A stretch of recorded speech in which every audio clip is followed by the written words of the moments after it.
tem essa revista aqui, deixa eu mostrar para o pessoal.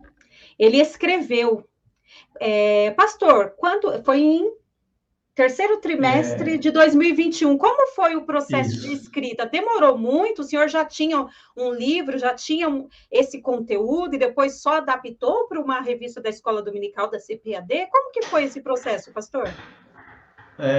Quando a CPAD pede para a gente escrever a lição, geralmente eles dão 3 a 4 meses de prazo só, né? E eu não tinha nada escrito sobre reis. Então, eu tive que me organizar, né? No sentido de todo dia pegar 1 a 2 horas por dia, finais de semana, especialmente aos sábados, né? Porque o domingo eu sempre gosto, né, de estar com a família também nos cultos, né? E a gente recebe muitos convites também. Então, no sábado, geralmente eu pegava para escrever, né? Então, a gente primeiro, o processo de criação primeiro eu escrevia a lição de escola do Minical e depois o livro, né? Então, o processo se dá estudando primeiramente o texto bíblico, né, e compreendendo as entrelinhas, vendo o que o autor quis dizer, que nem sempre está tão claro no texto. Aí depois vai para outras fontes, né, vários comentários bíblicos, dicionários bíblicos, aí a gente vai produzindo o texto. E essa é a maneira, né, como a gente faz a produção. Às vezes as ideias surgem aos borbolhotões, assim, mas às vezes também trava, né? Aí a gente vai para a oração, às vezes chora também, e aí lê outros livros e tal, e as ideias voltam, e a criatividade volta. É como um processo qualquer de criar qualquer coisa nova, em que às vezes você está muito inspirado, outras vezes não, mas tem que ir se organizando e forçando, e a coisa sai. O pastor, como eu falei, né, eu sou historiadora, então quando eu fiquei sabendo que, né, iria falar sobre Israel, os reis, eu logo fui atrás de adquirir o exemplar. Mas aí a gente se viu em meio a uma polêmica muito grande, para quem não sabe, o que aconteceu? Não sei de onde surgiu, como que surgiu, começou nas redes sociais, foi tomando uma grande proporção de achar que o senhor flertava, era comunista e escrever para a CPAD. Eu sei que ficou nas redes sociais aquele burburinho. Como que o senhor encarou essas acusações e todo mundo falando? Como que o senhor... Porque deu um trabalho para escrever, a gente vê a história, ele falou toda a história dele, da onde ele saiu, sempre ali, né, na igreja envolvido, e de repente se vê desse jeito. Como que foi encarar essa situação inesperada? A verdade é assim, se eu dissesse que não foi triste, eu estaria mentindo, né? Porque, claro, a gente sente, a gente fica triste, né? E especialmente porque é um fogo amigo, né?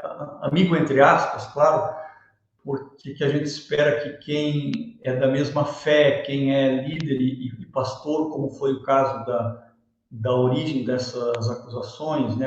A gente nunca espera isso, né?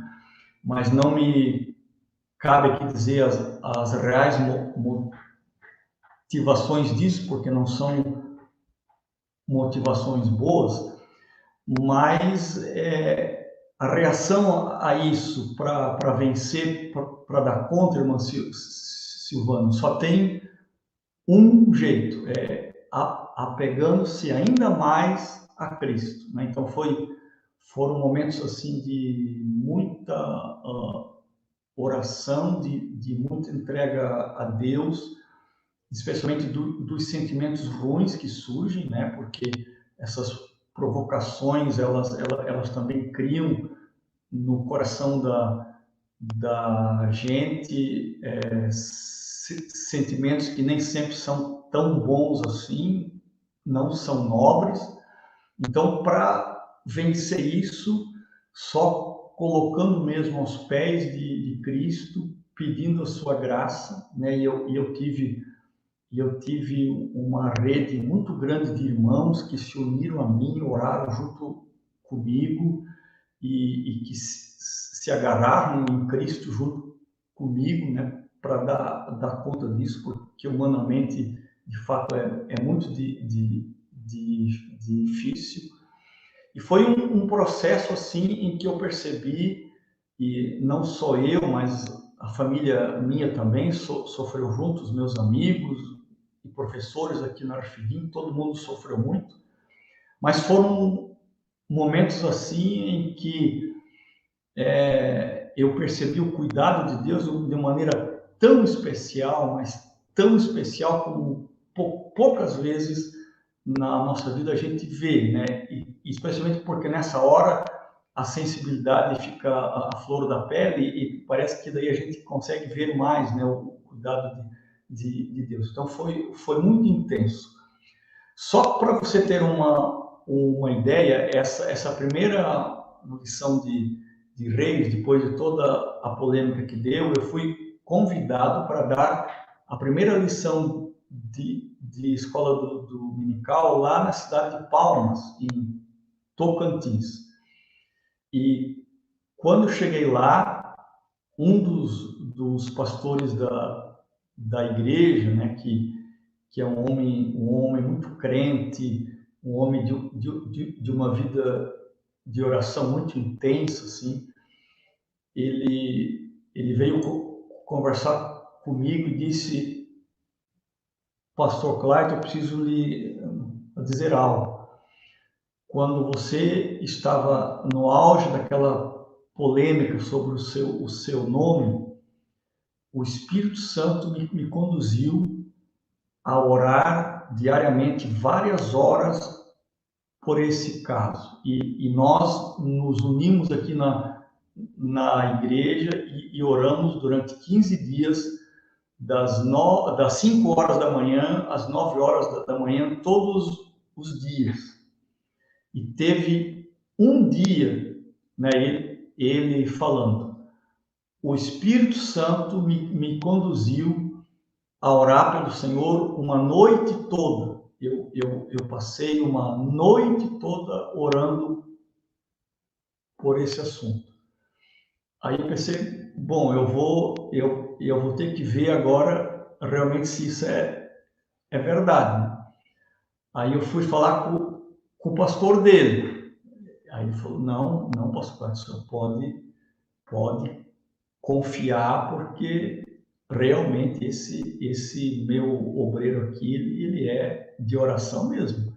Ele ganha de mim, ele falou.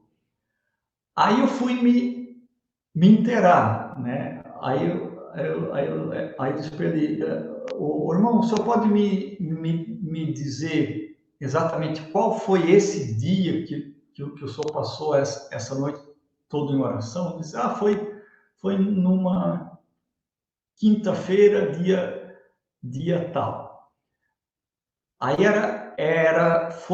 foi justamente aquela noite em que eu montei um documento em a defesa para entregar para convenção. Eles não me pediram o documento, mas eu decidi que eu ia fazer. E aí foi um documento assim, muito difícil de fazer, porque eu fiquei muito indignado de ter que fazer aquilo em defesa minha, né? Então foi uma luta interior muito grande assim, né, para montar aquilo, mas em oração a gente montou aquilo e enviamos. Então foi naquela noite em que eu, digamos assim, passei a maior angústia de todo esse processo, que o Espírito Santo tocou no coração daquele irmão lá em Palmas, que nem me conhecia, né? Mas ele ouviu falar do meu nome, e aí ele entrou em oração e intercedeu a Deus junto por mim. Claro, eu estou aqui citando um caso, né? Tiveram outros, muitos irmãos e amigos que entraram em oração junto comigo, mas eu cito esse porque foi um dos que mais me marcou, assim, né? Foi muito impactante o que Deus fez de levantar pessoas, né? Esse movimento do Espírito Santo de, de levantar pessoas, de despertar pessoas para que orassem pela gente, porque com certeza sozinho, sem a ajuda de Deus, desses irmãos queridos, eu não teria dado conta, né, de toda essa coisa que apareceu aí. Que foi de todo lado. Eu lembro que eu falei, meu É, Deus do céu, foi uma tentativa de cancelamento, pessoal. isso, Cancelamento. Com esse exatamente. advento das novas tecnologias, das redes sociais, a gente vê isso no mundo secular, na política, no mundo dos artistas. Isso aconteceu, por isso que eu fiz até um vídeo no canal. Falei, gente, a polarização chegou aqui, chegou nos muros da igreja, né? E aí, eu ia perguntar até para o senhor, então, a CPAD, a convenção, muito pelo contrário, ela, além de não ter cobrado nada, partiu do senhor, essa proatividade de apresentar um documento de defesa. Então, nenhum momento, Isso. assim, não por considerar o senhor errado, mas por dar uma satisfação para o público, nenhum momento eles ficaram meio assim de não publicar. Não teve isso. Não teve isso. Claro que houveram reuniões internas, discussões sobre isso, mas todas as reuniões de comissões, tanto a comissão de apologética, a comissão de doutrina, o Conselho de Educação e Cultura, o Conselho Administrativo da CPAD, a CGADB, todos esses conselhos e reuniões, todos eles chegaram à conclusão de que não havia problema algum com a lição e nem com seu autor também. Com certeza. Então, pessoal, como eu sou professora, a terceira vez que eu falo, né, professora de história, e eu gosto do assunto, eu li a revista toda, tanto que eu fiz até vídeos dela, assim, nada com viés, com um tom, nada, puramente a história bíblica, os apontamentos, o que ele salientou de pontos, né, tranquilo, sem problema nenhum. Mas está aqui, assim, tem a parte ruim, mas o nome do senhor veio em evidência, né? Se não tivesse tido essa polêmica, não viria tanto. E hoje o pessoal está conhecendo realmente, né? Quem é o pastor Clayton?